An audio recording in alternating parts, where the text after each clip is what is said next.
12절에서 18절 말씀까지 우리 함께 보겠습니다. 같이 함께 읽겠습니다. 시작. 우리는 자기를 칭찬하는 어떤 자와 더불어 감히 짝하며 비교할 수 없노라. 그러나 그들이 자기로서 자기를 헤아리고 자기로서 자기를 비교하니 지혜가 없도다. 그러나 우리는 분수 이상의 자랑을 하지 않고 오직 하나님이 우리에게 나누어 주신 그 범위의 한계를 따라 하노니 곧 너희에게까지 이른 것이라. 우리가 너희에게 미치지 못할 자로서 스스로 지나쳐 나아간 것이 아니요 그리스도의 복음으로 너희에게까지 이른 것이라. 우리는 남의 수고를 가지고 분수 이상의 자랑을 하는 것이 아니라 오직 너희 믿음이 자랄수록 우리의 규범을 따라 너희 가운데서 더욱 풍성하여지기를 바라노라. 이는 남의 규범으로 이루어 놓은 것으로 자랑하지 아니하고 너희 지역을 넘어 복음을 전하려 함이라. 자랑하는 자는 주 안에서 자랑할지니라. 옳다 인정함을 받는 자는 자기를 칭찬하는 자가 아니요 오직 주께서 칭찬하시는 자니라. 아멘. 네, 바울 서신 이제 6번째 시간입니다. 오늘은 선을 넘지 않는 소명이라는 제목을 가지고 말씀을 전하겠습니다. 바울 서신을 우리가 보고 있는데 첫 번째 바울 서신이 뭐였죠? 갈라디아서였죠. 갈라디아서의 주제 기억나십니까? 네, 자유함. 그리스도인들이 누려야 할 그 자유함이었고, 두 번째 서신이 데살로니가 전서, 세 번째가 데살로니가 후서인데, 데살로니가 전후서의 한 가지 공통된 주제가 뭐였습니까? 예수님의 재림, 그죠? 우리가 예수님이 다시 오시는 재림에 대해서 궁금하시다면 그냥 곧바로 데살로니가 전후서를 읽으시면 되는 거예요. 그래서 우리가 신앙생활 하면서 이렇게 각 성경과 그 주제를 딱 암기하고 있으면 우리가 신앙생활 할 때 얼마나 이 말씀이 우리에게 도움이 되는지 모릅니다. 그리고 오늘 우리가 보아야 할 이제 바울 서신은 뭡니까? 고린도 후서인데요. 저번 주일날 고린도 전서를 보았는데 고린도 전서의 주제가 뭔지 기억나셔요? 기억나는 것은 네, 연합. 다 이렇게 분파가 많았다 그랬잖아요. 그래서 연합되는 것, 하나 되는 것. 네, 거기에 대해서 말씀을 우리가 보았고요. 오늘 이제 고린도 후서를 보겠습니다. 기독교 학자들은 사도 바울이 고린도 교회에 보낸 서신이 고린도전서, 고린도 후서가만 있는 것이 아니라 그 사이에 고린도 서신 BC가 있다 이렇게 이 말들을 합니다. 왜 그렇게 하는지 이제 성경을 통해서 제가 이제 증명을 할 텐데요. 근데 하지만 그 서신들이 이 성서 안에 포함되지 못한 이유는 분실되었기 때문에, 발견할 수가 없었기 때문에 지금 우리가 기존에 있는 고린도전서와 후서를 가지고 우리 고린도서라고 이렇게 말하고 있는 것입니다. 우리 첫 번째 고린도전서 서신을 보낸 이후에 고린도 교인들은 조금은 각성이 일어납니다. 정말 우리가 하나 되어야 되겠다. 이렇게 나눠져서는 안 되겠다. 그죠? 그리스도의 몸인데 어떻게 찢어지면 되겠느냐. 각성하는 좀 분위기가 생겼는데 여전히 그 고린도 도시의 문화에 깊게 젖어들어서 살고 있다는 소식을 듣게 됩니다. 그래서 사도 바울이 보낸 서신이 뭐냐 하면 고린도 후서 전에 고린도 비서신을 보내는데, B와 C를 보내는데요. 그 잃어버린 그 고린도 서신을 내용에 대해서 사도 바울은 고린도 후서 전반부에 잠시 이런 언급을 합니다. 오늘 제가 좀 많이 넘길 거예요. 그래서 여기 좀 집중을 해 주십시오. 읽어봅시다. 시작. 내가 마음에 큰 눌림과 걱정이 있어 많은 눈물로 너희에게 썼노니 이는 너희로 근심하게 하려 한 것이 아니요 오직 내가 너희를 향하여 넘치는 사랑이 있음을 너희로 알게 하려 함이라. 자, 고린도전서를 보내고 난 다음에 그 고린도 교회에 좀 이렇게 웅성웅성되는 좀 분위기가 생깁니다. 그럼에도 불구하고 그 성도들 간에 이렇게 확실한 개혁이 일어나지 않습니다. 그래서 사도 바울이 좀 더 강한 어조로 이 고린도 비서 C 서신을 보내서 좀 이렇게 강력하게 끊어야 할 걸 끊고 또 이렇게 치리해야 될 것은 치리하고, 그래서 좀 강력하게 보내요. 자, 그다음 이 비서 C 서신을 보낸 후에 사도 바울이 되게 후회했다는 그런 이 내용이 있는데요. 왜 후회했을까요? 내가 너무 강하게 권면을 해서 어린 성도들이 시험에 들어서 정말 교회를 떠나지 않을까 이런 걱정을 많이 그 정도로 좀 강하게 권면을 했다. 했던 거예요. 그래서 고린도 후서에 이렇게 기록하죠.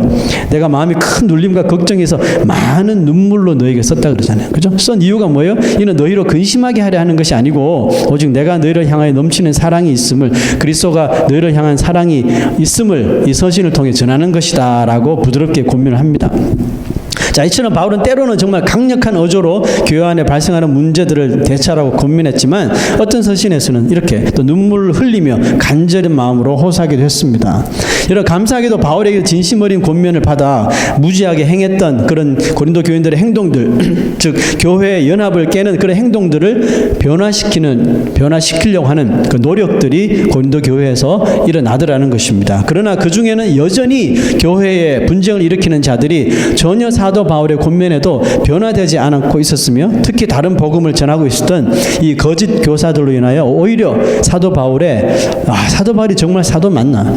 정말 그가 예수 그리스도께 계시를 받아서 전하는 말씀이 맞는가? 여기에 이 의문을 품고 사도 바울의 그 어파슬십이라 그러죠. 사도권을 부인하기에 이르렀습니다. 좀 심각한 문제에 도착했죠. 그래서 사도 바울이 이제 고린도 후서를 보내게 되는데 디모데를 보내지 않습니다. 디모데가 고린도 교회에서 상처를 많이 입었기 때문에 멘탈이 좀 갑이었던 그 디도라는 사람, 저 뒤에 보면 디도서라고 나오죠, 그죠? 그 디도를 픽업해서 대신 이제 고린도 후서를 보내게 됩니다. 그것이 오늘 우리가 읽고 있는 고린도 후서입니다. 그래서 고린도 후서에는 사도 바울이 그 자기 자신의 그런 예수님께서 자기 자신에게 주신 그 사도직에 대한 그런 디펜스하는 그런 내용들이 많이 길게 기록이 되어 있습니다. 오늘 본문은 그 고린도 후서에서 가장 어떻게 보면 중요하고 핵심적인 그 구절을 담고 있다고 볼 수 있는데요. 이 사도 바울이 이렇게 많은 지면을 이렇게 하려하면서 바울이 자신의 사도권에 대해서 굳이 변호를 하는 이유가 도대체 뭘까요? 여러분, 우리가 되게 남들이 나에 대해서 잘못되게 이야기하면 그러거나 말거나 내가 아니면 되지 뭐 이런 식으로 우리가 많이 넘어갈 때가 있잖아요. 그런데 그렇게 할 수 없었던 것이, 원래 여러분 좋은 것보다는 나쁜 것이 빨리 진행됩니다. 사도 바울은 지금 고린도 교회랑 멀리 떨어져 있지만 고린도 교회는 누가 있어요? 거짓 교사들이 같이 머물고 있단 말이죠. 그러니까 이 나쁜 영향력은 삽시간에 번진단 말이죠. 그렇죠? 그래서 이 거짓 복음을 전하는 자들로 인해서 그 진리가 잘못 왜곡되어서, 그렇지 않아도 분쟁이 많은 교회가 자칫 이런 이단으로 빠질 수 있는, 교회가 초토화될 수 있는 어려움이 있었기 때문에 제일 먼저 중요한, 왜냐하면 거진 3년 동안 사도 바울이 전했던 말씀이 진리가 아니고 잘못된 것, 사도 바울 자기 자신을 높이고 자랑하려고 하는 것이다, 이런 말을 들었으니까 이걸 빨리 수정해 주어야지 올바른 신앙으로 다시 자랄 수 있었기 때문에 그렇습니다. 바울은 고린도 교회를 세우고 그가 지금까지 전했던 말씀이 자기 자신의 개인적인 어떤 경험이나 노하우나 이런 것을 통해서 얻어진 것이 아니라 바로 복음의 진리였다는 것을 강조하는데요. 봅시다. 읽어보죠. 시작. 우리는 우리를 전파하는 것이 아니라, 바로 나오죠. 나를 전파하는 것이 아니라, 우리를 전파하는 것이 아니라 오직 그리스도 예수의 주님 되신 것과 또 예수를 위하여 우리가 너희의 종된 것을 전파하는 거야. 나는 너희들 갑질하는 것이 아니라, 너희 위에 있는 것이 아니라 예수님께 받은 사명을 가지고 너희들을 섬기기 위해서 복음의 진리를 증거하기 위해서 전파된 것이다, 이렇게 말하고 있죠. 여러분, 이 말은 지금 고린도 교회 안에서 거짓 복음을 전하는 자들과 사도 바울의 일행과의 그 모습을 비교해 보고 있는 그런 구절이라고 볼 수 있는데요. 자, 오늘 본문 12절 한번 볼게요. 지금 이 상태가 고린도 교회에 있는 거짓 교사들이 하는 행동입니다. 보죠. 우리는 자기를 칭찬하는 어떤 자와 더불어 감히 짝하며 비교할 수 없노라. 그러나 그들이 자기로서 자기를 헤아리고 자기로서 자기를 비교한. 이게 무슨 말입니까, 여러분? 자기 기준에 맞춰서 모든 것을 비교한다는 것이겠죠. 이런 자들은 지혜가 없는 자들이라 이렇게 말합니다. 여러분, 무언가 거짓이 있고 또 남을 속이려고 작정하는 사람들의 특징이 뭡니까? 속이기 위해서 자기 자신은 다른 사람은, 자기와 경쟁 상대에 있는 사람은 철저히 낮추고 비난하겠죠. 깔보고 비난함과 동시에 자기 자신은 높여야 되는 거예요. 그래야지 그 말을 듣는 사람이 속임을 당하는 거죠. 그죠? 네, 왜냐하면 남을 속이려는 사람이 자신을 낮춰버리면 어떻게 돼요? 상대방이 자신의 말을 듣지 않을 것이기 때문에 그렇습니다. 여러분, 마귀도 40일 금식하신 예수님께 나와서 뭘 했습니까? 이 마귀가 제일 먼저 한 것이 자기 자신을 스스로 높인 거거든요. 뭘 이야기해서 세 가지 이야기를 했지만 그 중에 자기를 높이는 거. 나에게 한 번만 절하면 내가 이 세상 모든 권세를 너에게 줄게. 이렇게 말한 거예요. 나에게 한 번만 절하면. 이게 여러분 진실이에요, 거짓이에요? 거짓이죠. 왜? 예수님이 마귀에게 전한다 그래서 마귀가 하나님이 소유이신 세상을 줄 수 있어요, 없어요? 못 주는 거죠. 자, 그러니까 이게 뭐예요? 자신이 창조주 하나님보다 더 높다. 그러니까 나한테 절해라 이거잖아요. 속이는 거예요. 속여서 자기 자신을 높여서 속이는 것입니다. 여러분, 자기 스스로 비교하고 등급을 매기는 사람이 있습니다. 그런 사람은 항상 기준이 자기 자신이에요. 자기 자신으로 사는 사람은 두 가지 현상에 처하는데, 첫째는 뭐냐 하면 자기 자신, 자기 기준으로 딱 봤을 적에 나보다 좀 떨어진다 그러면 저 사람은 나보다 못해. 그래, 무슨 마음이 생길까요? 교만한 마음이 생기겠죠. 또 다른 한편으로는 내 기준으로 봤을 적에 저 사람이 나보다 훨씬 나은 것 같아. 백그라운드 좋고 스펙도 좋고 다 좋은 것 같아. 근데 나는 지금까지 뭐하고 이 모양 이 꼴로 살았지? 겸손해지는 것이 아니라 비관하는 거야, 나 자신을. 그 자기의 기준으로 이렇게 삶을 바라보면 교만해지거나 아니면 아주 비관해진다는 사실이죠. 베드로도 예수님께서 베드로에게 앞으로 너의 삶이 어떻게 될 거다 이렇게 말했을 적에 그 예언을 듣고 베드로가 이것을 예수님 기준으로 본 게 아니라 자기 기준으로 그 말을 들었으니까 자기 기준으로 나는 이제 앞으로 이렇게 살 거야 기준으로 누구를 보냐 하면 요한을 딱 본 거야. 요한이 그때 라이벌이잖아요. 요한을 딱 보면서 예수님, 저 사람은 어떻게 될 것 같습니까? 이렇게 물어본 거예요. 자기 기준으로. 나는 예수님께 이미 순교할 것이라는 그 말을 들었으니까 안심이 놓이는데 저 사람은 어떻게 될까? 자기 기준으로 요한에 대해서 딱 물어봤죠. 그랬더니 예수님께서 뭐라고 말씀하셨어요? 너나 잘하세요. 너나 잘하세요 라고 말씀해 주시지 않으셨죠. 혼이 났습니다. 고린도 교회에 있었던 거짓 교사들도 이와 같았다는 거예요. 바울은 그들을 만나보지도 않았는데도 그 소식만 듣고 한눈에 그들이 어떤 마음 상태인지 단번에 통찰할 수가 있었어요. 이유가 뭘까요? 자, 보세요. 어두운 데 빛이 빛이라 말씀하셨던 그 하나님께서 예수 그리스도의 얼굴에 있는 하나님의 영광을 아는 빛, 하나님의 영광을 아는 빛을 우리 마음에 비추셨느니라. 예수 그리스도께서 하나님께서 예수 그리스도를 통하여 주시는 그 영적인 빛을 통하여 그 거짓 교사들의 지금 상태를 아주 면밀하게 통찰할 수 있었다는 것이죠. 이 하나님의 영광을 아는 빛이 뭡니까? 그게 바로 진리죠. 복음이죠. 바울은 이 진리의 빛을 직접 받아서 전하는 그리스도의 사도임을 고린도 교회에게 다시 이렇게 새롭게 알리는 겁니다. 알리고 그 복음을 전하기 위해서 과연 나와 우리 일행들이 어떤 일을 겪었는지 그 경험담을 간증을 하기 시작하는데요. 자, 그 다음 구절 한번 보시죠. 읽어봅시다. 시작. 우리가 사방으로 우겨 쌈을 당하여도 쌓이지 아니하고 답답한 일을 당하여도 낙심하지 아니하며 박해를 받아도 버림바 되지 아니하며 거꾸로 뜨림을 당하여도 망하지 아니하고 그 다음 구절요. 우리가 항상 예수의 죽음을 몸에 짊어짐은 예수의 생명이 또한 우리 몸에 나타나게 하려 함이라. 자, 여러분, 이 앞 구절에서 사도 바울과 그 일행이 이런 일을 당했다는 겁니까? 안 당했다는 겁니까? 우겨쌈을 당했습니까? 답답한 일을 당했습니까? 박해를 받았습니까? 거꾸로 때림을 당했습니까? 아니면 당하기 전에 다 이 말처럼 다 삭삭삭삭 피해 나간 거예요? 당했다는 얘기예요. 우겨쌈을 당했어요. 답답한 일을 당했어요. 박해를 받았어요. 거꾸로 돌 맞아서 거꾸로 때림을 다 당했어요. 그럼에도 불구하고 망하지 않았대요. 낙심하지 않았대요. 버림바 되지 않았대요. 이유가 뭐예요?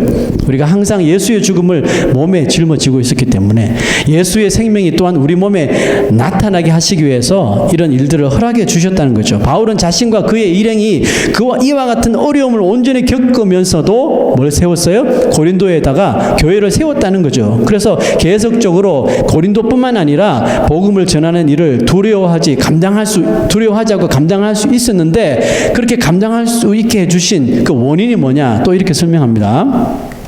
우리가 잠시 받는 환난에 경한 것이 지극히 크고 영원한 영광에 중한 것을 우리에게 이루게 함이니 우리가 주목하는 것은 보이는 것이 아니요 보이지 않는 것이니 보이는 것은 잠깐이요 보이지 않는 것은 영원함이라. 여기서 사도 바울이 우리가 잠시 아까 쭉 읽었던 이런 환난들을 어떻게 지금 여깁니까? 환난이 경하대요. 라이트하대요.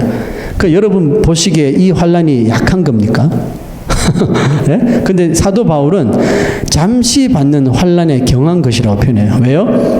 그 다음 구절 보시면 지극히 크고 영원한 영광에 중한 것에 비유하니까, 이것을 받는 것으로 비유하니까 이 환난들이 너무너무 나에게 가벼운 것이라고 정말 이렇게 기가 막힌 말을 하는 거예요.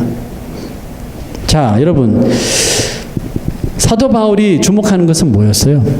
눈에 보이는 환난? 눈에 보이는 어떤 것이 아니라 보이지 않는 것이래요. 보이지 않는 것, 영원한 하나님의 나라, 하나님의 상급, 그것을 바라보니까 지금까지 받는 이런 환난들이 다 너무너무 경하게 느껴지더라는 그런 뜻이겠죠. 고린도 후서는 여러분들 고린도 후서를 다 읽어보셨는지 잘 모르겠지만 한번 기회 되면 고린도 후서를 한번 천천히 한번 읽어보세요. 고린도 후서에는 정말 주옥 같은 하나님의 말씀이 너무 많아요.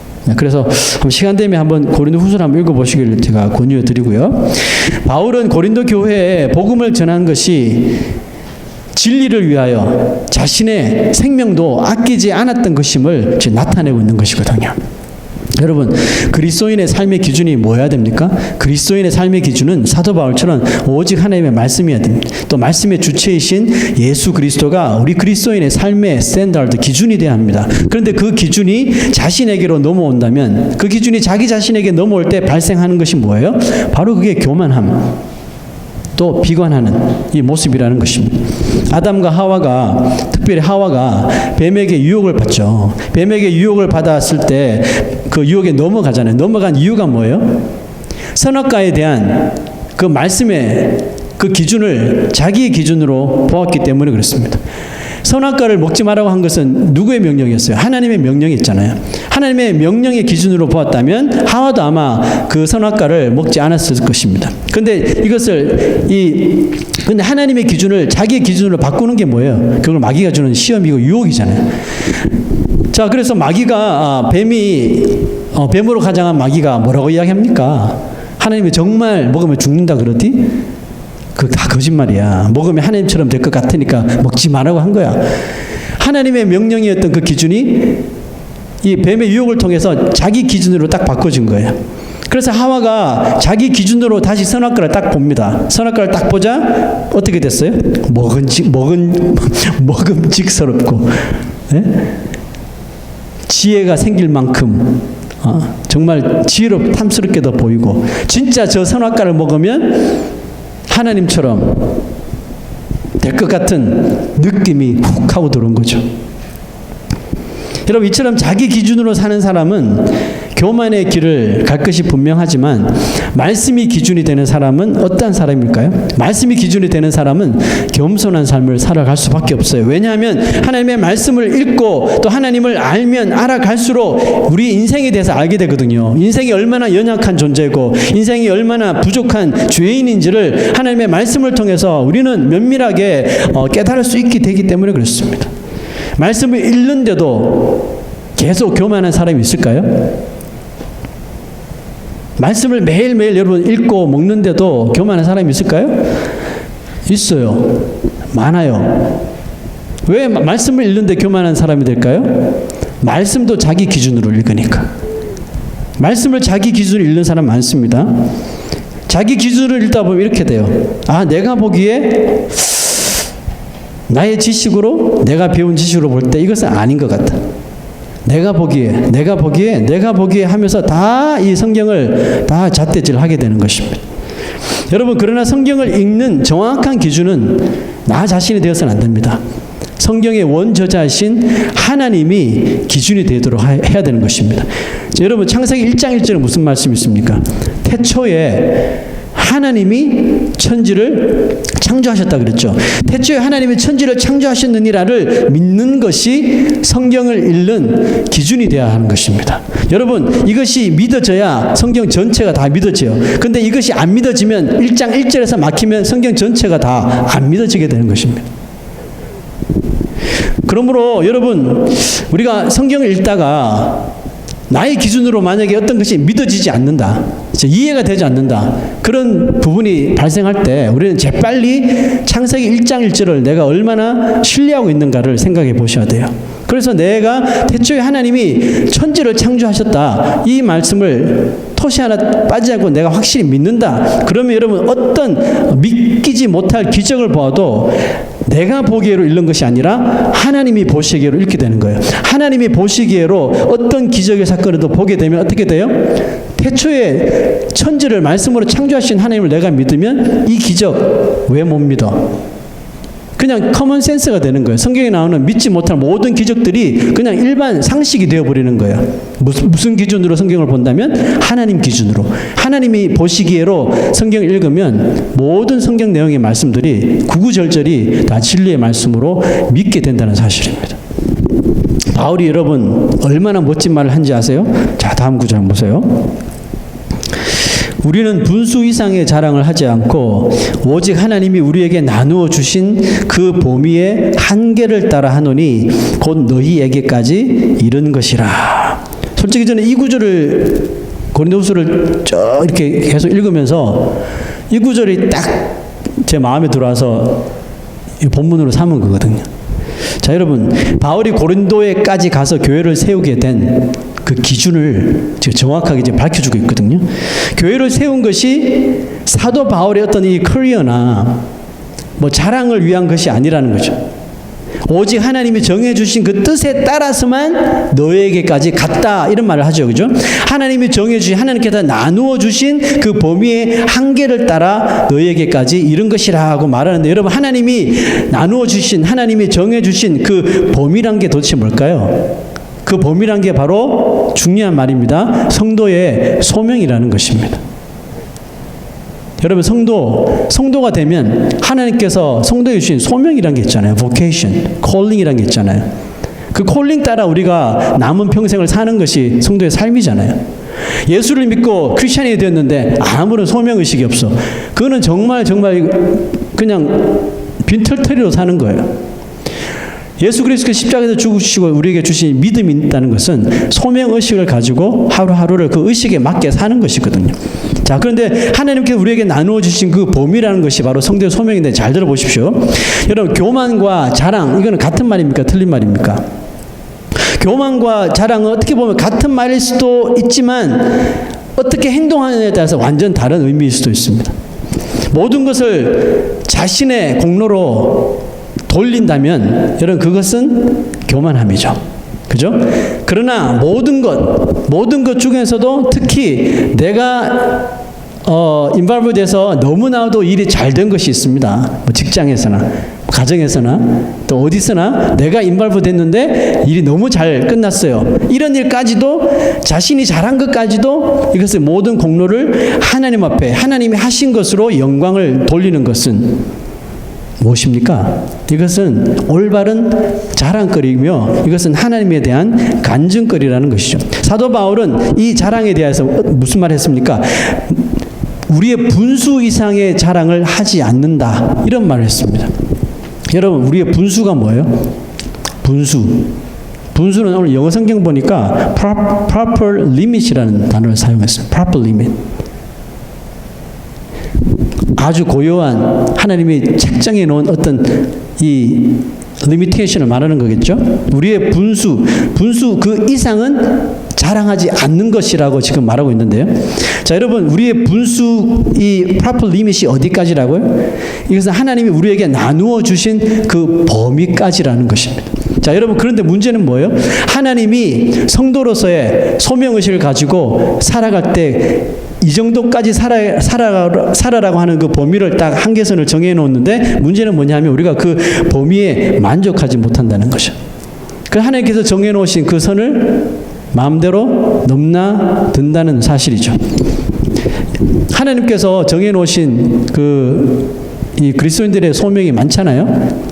예수님께서 말씀하신 말씀 중에 오른손이 하는 일을 왼손이 알도록 모르도록 하라. 이게 하나님께서 그리스도인들이 선한 일을 할 때 정해놓으신 그 한계선이에요. 오른손이 하는 일을 왼손이 모르게 하라. 이게 하나님께서 정하신 범위인데 범위가 정해졌는데도 불구하고 오른손은 왼손에게 자꾸 자기가 했던 일을 알리고 싶은 거예요. 알리고 싶고 자랑하고 싶어 안달이 납니다. 왜요? 왼손에게 칭찬받고 왼손에게 인정받고 싶어서 또 다른 지체들한테 인정받고 싶어서 자꾸 그 범위를 넘으려고 하는 것입니다. 여러분, 인정받고 싶어 하는 것은 인간이라면 여러분 모두 다 정말 그렇게 되고 싶어 하죠. 저도 그렇습니다. 그래서 제가 목사 안수를 제가 받을 때 그때 소감을 말해라 그래서 갑자기 생각난 게 딱 그거였어요. 사람에게 인정받지 않고 하나님께만 인정받는 성도가 되겠습니다 라고 말했어요. 짧게 말해야지 그게 오래 기억이 남거든요. 많이 이야기하면 내가 무슨 말하는지 몰라. 그래서 그때 불현듯이 성령께서 주신 말씀이라 제가 지금까지 기억하는데요.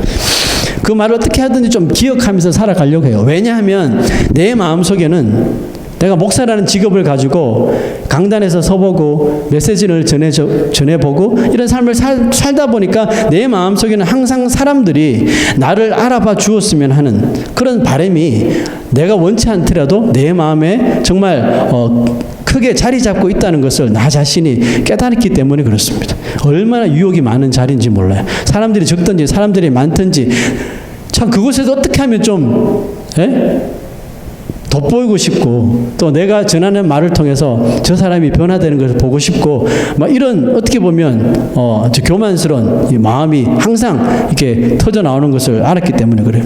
저분이 나를 어떻게 생각할까 이런 생각하고요.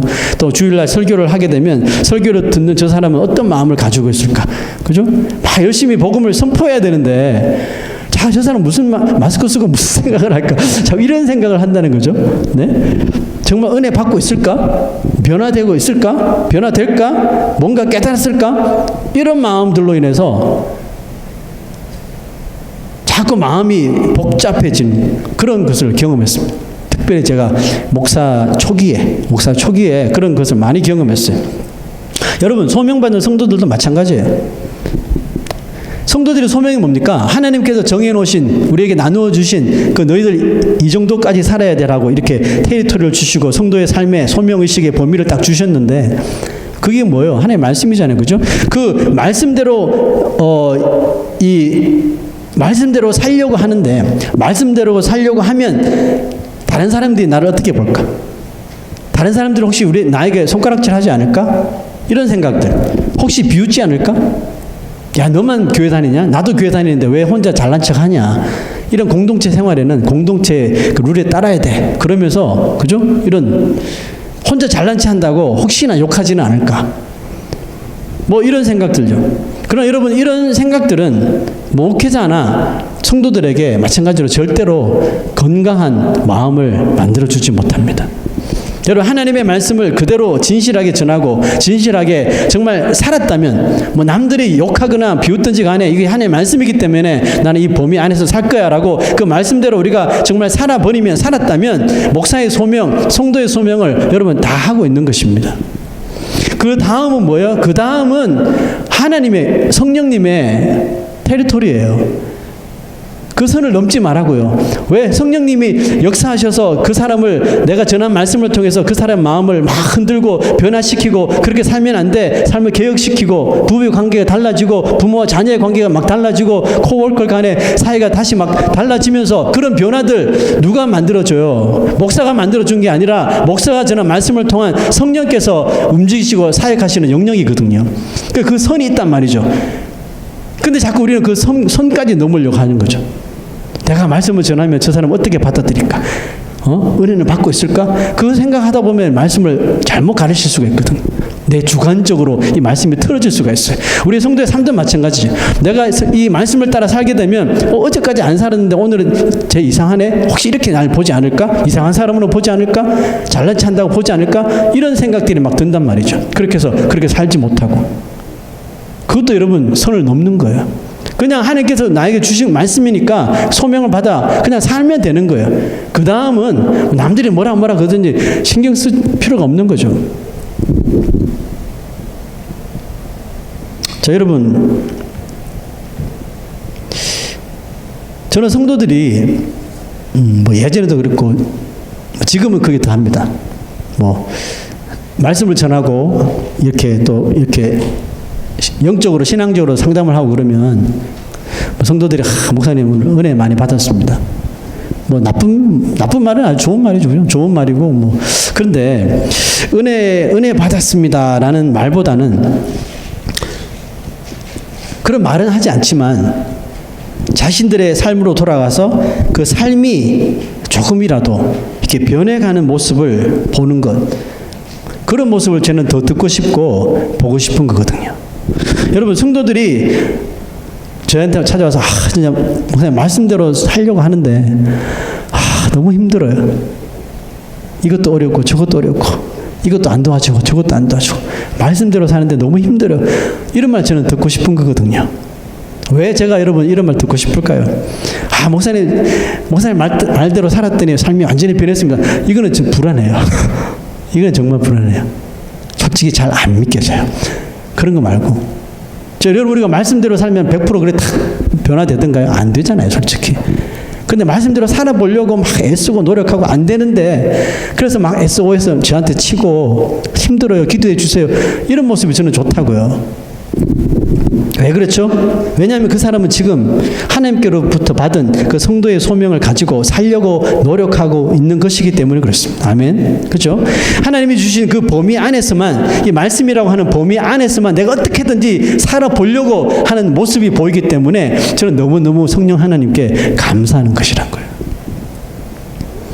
여러분, 아마 우리의 삶 가운데서 자신과 끊임없이 다투고 싸우는 것이 이런 문제가 아닌가 생각돼요. 이처럼 자신을 나타내려고 하고 사람들 앞에서 인정받고 싶어하는 마음, 이런 마음이 우리 삶 속에 불쑥불쑥 찾아올 때 우리가 과연 어떻게 이 문제를 대처해야 될 것인가? 오늘 사도 바울은 어떻게 이 문제를 대처했는지 한번 볼게요. 사도 바울은 12장에 가서 깜짝 놀랄 말을 합니다. 자, 보시죠. 무익하나마 내가 부득불 자랑하노니 주의 환상과 계시를 말하리라. 내가 그리스도 안에 있는 한 사람을 아노니 그는 14년 전에 셋째 하늘에 이끌려 간 자라. 그가 낙원으로 이끌려 가서 말로 표현할 수 없는 말을 들었으니 사람이 가히 이르지 못할 말이로다. 자, 여러분, 서신을 받을 때 갑자기 12장 와서 사도 바울이 이런 말을 했단 말이에요. 그러면 이 서신을 읽는 사람 마음이 어떨까요? 심장이 뛰겠죠. 지금 엄청난 말을 지금 하고 있잖아요. 자기가 셋째 하늘에 이끌려가서, 이끌려간 사람을 아는데, 이끌려가서, 낙원에 이끌려가서 말로 표현할 수 없는 말을 듣고 사람이 가히 이르지 못할 말을 들었대요. 너무너무 궁금하겠죠. 그 말이 뭔지. 셋째 하늘에는 천국을 말한 거거든요. 그 사람에 대해서 알고 있다니까 사도 바울을 통해서 그 말을 더 듣고 싶은 게 사람들 아니에요. 여러분, 제가 만약에 성도 여러분, 어제 저녁에 제가 뭔가 이끌려서 천국을 다녀왔어요. 그럼 여러분들 눈이 막 뜨이겠죠, 그죠? 그러면서 막 저를 신뢰한다면, 그죠? 그러면서 막 천국에 가봤더니 누가 있고, 지옥에 갔더니 누가 있고, 이런 말을 했다 그러면 난리 나지 않겠어요? 근데 사도 바울이 12장에서 정말 이 고린도 교인들이 깜짝 놀랄 말들을 지금 쏟아붓고 있는 거예요. 자, 그런데 잘 계속 한번 들어보세요.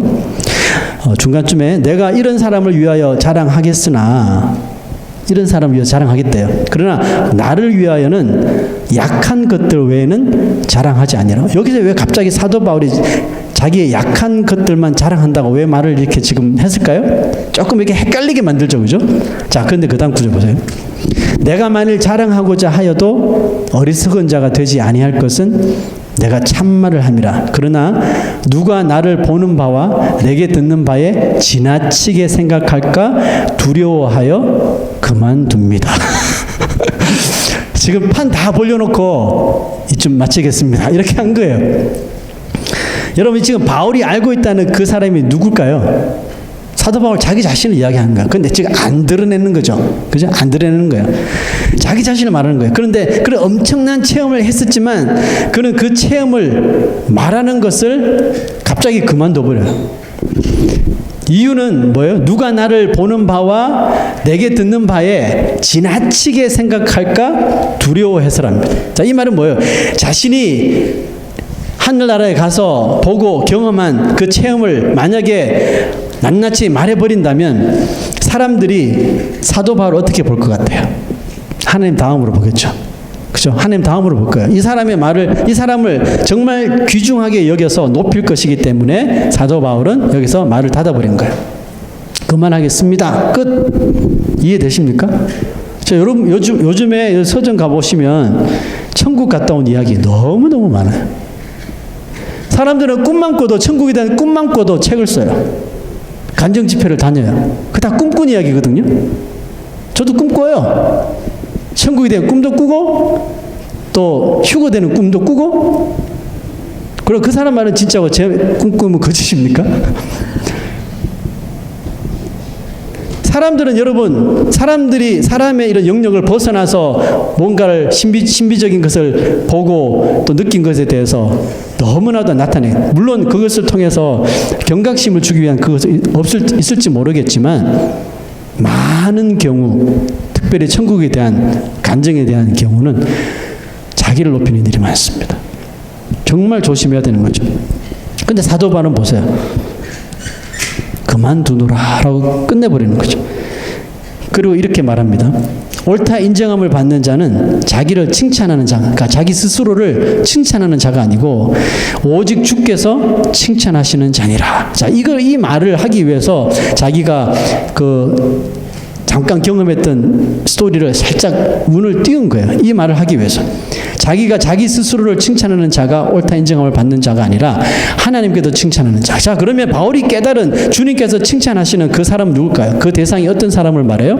자, 아까 전에 제가 말씀드렸던 그 12절 말씀이죠. 분수 이상의 자랑은 뭐예요? 분수 이상의 자랑을 하지 않고 오직 하나님이 우리에게 나누어 주신 그 보미의 한계를 따라서만 증거하고 또 말할 수 있는 사람, 일할 수 있는 사람, 이런 사람이 뭐라고 했죠? 성도의 소명의식을 받은 사람. 분수 이상의 자랑은 결국 교만을 드러내게 되어 있습니다. 하나님께서 정해놓으신 proper limit을 그 선을 넘게 되면 항상 여기서 자기 교만이 나타나는 겁니다. 사도 바울이 여기서 중단하지 않고 내가 갔더니 하면서 계속 말을 풀었다면, 썰을 풀었다면 분명히 사도 바울도 자기 자랑으로 교만한 자가 되는 거예요. 하나님께서 인정하지 못하는 자. 그래서 사도 바울은 그 예수님 재림에 대해서 데살로니가 교회들한테 그렇게 말했지만 언제 재림하실지 그는 내가 들은 바가 없기 때문에 말할 수 없다. 끝. 이게 그 선을 지키는 것이고. 그래서 성경 말씀 보면 너희들이 성경에 있는 말씀을 가감하지 마라 그랬잖아요. 더하거나 빼지 마라. 누가 더하고 누가 뺍니까? 자기 기준으로 성경을 보는 사람. 환상을 들었는데, 환상을 보았는데 이게 그런 뜻이래 하면서 막 전하는 거 절대로 우리가 따라가서는 안 되는 거예요. 하나님께서 정해놓으신 이 선을 넘는 순간 우리는 자기 기준의 교만한 죄에 빠지게 된다는 사실이에요. 자, 여러분, 하나님이 우리에게 나누어 주신 그 보미의 한계를 따라 사는 사람은 오직 하나님만 드러내게 되어 있습니다. 아멘. 그죠? 사도 바울이 십자가만 자랑하고 환난이 왔지만 이 환난을 경하게 여기는 것은 이것을 통해 나에게 영광스러움에 중한 것을 알게 해주시는 것이기 때문에 고난도 내게 유익이라 이렇게 말씀하고 있지 않습니까? 여러분, 하나님이 하신 일이라고만 자랑할 수 있는 사람, 바로 이런 사람이 하나님께서 나누어 주신 그 한계의 범위에 따라 살아가는 사람이에요. 여러분, 구약성경 보면 히스기야 왕이 있죠. 히스기야 왕이 죽을 병에 걸렸어요. 그러나 하나님 앞에 벽을 보고 기도하죠. 그래서 생명을 연장받습니다. 연장받은 후에 바벨론에서 사신들이 찾아오죠. 이 히스기야 왕이 병에 걸렸다고 위로하러 왔는데 멀쩡한 거예요. 그 히스기야 왕이 거기서 하나님을 드러내고 하나님께 영광을 나타내야 되는데 이 자기 나라에 있는 모든 보물 창고의 문을 다 열어서 다 보여주는 거예요. 말은 안 했지만 무슨 뜻이에요? 나 정도 되니까 이렇게 나라가 이 정도 되는 거야. 그때만 해도 유다 민족이 바벨론보다 강했거든요. 나 정도 되니까 이렇게 된 거예요. 하나님의 이름 싹 다 빼먹고 자랑하기 시작하는 거예요. 선을 넘어버렸죠. 그죠? 히스기야 왕이 분수 이상의 자랑을 하다가 결국은 나라가 이 바벨론에게 모두 빼앗기는 일을 당하게 된 것입니다. 여러분, 우리의 삶 속에 하나님이 정해주신 범위 한계를 벗어나면 명심하십시오. 자기 중심이 되고 자기 기준이 되고 자기 자랑이 되어버린다는 것입니다. 여러분, 자랑할 것이 있다면 자기는 감추셔야 돼요. 그렇죠? 자기는 감추고 오직 그리스도의 십자가만, 그리스도의 능력만, 은혜만 드러내시고 하나님만을 자랑하십시오. 이것이 사도 바울이 보여준 선을 넘지 않는 소명의식이라는 것입니다. 아멘. 선을 넘지 않는 소명을 가지고 정말 주님 부르시는 그날까지 표대를 향해 달려가는 저 여러분 되시기를 소망합니다. 오직 말씀을 기준으로 모든 것을 생각하고 바라보며 행할 수 있는 주님의 귀한 백성들 되시기를 축복합니다. 아멘.